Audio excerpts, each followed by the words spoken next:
जो पांचवा आयाम है ओशो के अष्टांगिक मार्ग का, वो है समाधि और संबोधि।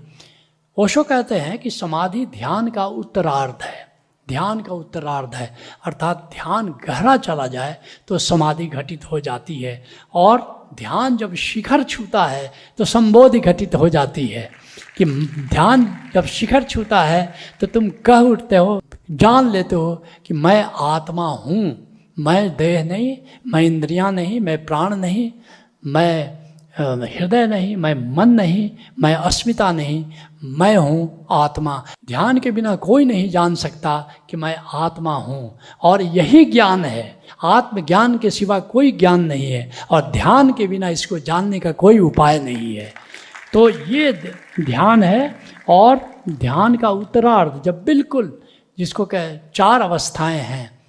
पहली अवस्था है जागृत अवस्था। क्या है? जैसे तुम सब जागे हो, इसमें क्या है कि होश है प्लस विचार है प्लस समय का ज्ञान है, इसका मतलब ये जागृत अवस्था है।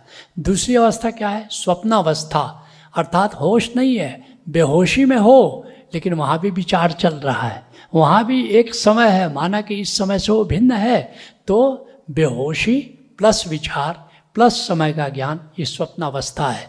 तीसरी अवस्था क्या है?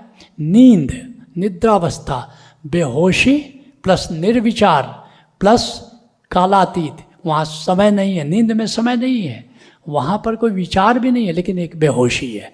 एक चौथी अवस्था की बात कर रहे हैं, हमारे संतों ने किया है, जिसको ओशो कह रहे हैं तुरीयावस्था। तुरीयावस्था में क्या है? होश है लेकिन विचार नहीं है, होश है मगर वहाँ समय नहीं है। और इस तुरीयावस्था में हम कैसे पहुँच सकते हैं? ध्यान के द्वारा, सुमिरन के द्वारा और समाधि के द्वारा। और जब समाधि घटित होती है, तुरीयावस्था में भी ये 3 हैं, लेकिन तुरीयावस्था का भी शिखर समाधि है। और समाधि में क्या होता है? बोध मात्र, केवल बोध है, वहाँ पर बोध के अतिरिक्त कुछ भी नहीं है, कोई प्रति भी। ध्यान में कम से कम प्रति है कि निराकार के प्रति जागे हो, लेकिन समाधि की अवस्था में प्रति भी खो जाती है, बस केवल होश मात्र स्थिति बनी, उसको समाधि कहते हैं। और ध्यान समाधि लगाते लगाते जब एक दिन जानते हो और जीते हो कि मैं आत्मा हूँ, और तब उस दिन सारा गेस्टाल्ट तुम्हारा बदल जाता है। तुम भी कह सकते हो ब्रह्म सत्यम जगत मिथ्या, उस दिन ये उद्घोष तुम करते हो। अर्ध श्लोके, सुनो शंकराचार्य क्या कहते हैं, अर्ध श्लोके प्रवक्ष्यामि यद उक्तम ग्रंथ कोटि भी। करोड़ों ग्रंथों में जो बात कही गई है उसको आधे श्लोक में कहना चाहता हूँ। ब्रह्म सत्यम जगत मिथ्या, जीवो ब्रह्मो न चापरः, ब्रह्म ही सत्य है, जगत मिथ्या है, और जीव कहते हैं जीवो ब्रह्मो, जीव ब्रह्म ही है, क्योंकि आत्मा ब्रह्म ही है, न चापरः, और ब्रह्म के अतिरिक्त कुछ भी नहीं है।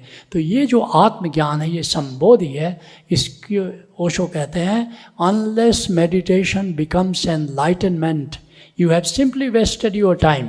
कोई व्यक्ति ध्यान कर रहा है और वह ध्यान समाधि में और फिर संबोधि में अगर परिवर्तित न हो जाए तो तुम्हारा ध्यान, तुम्हारा समय, तुम्हारी ऊर्जा बिल्कुल बर्बाद गए।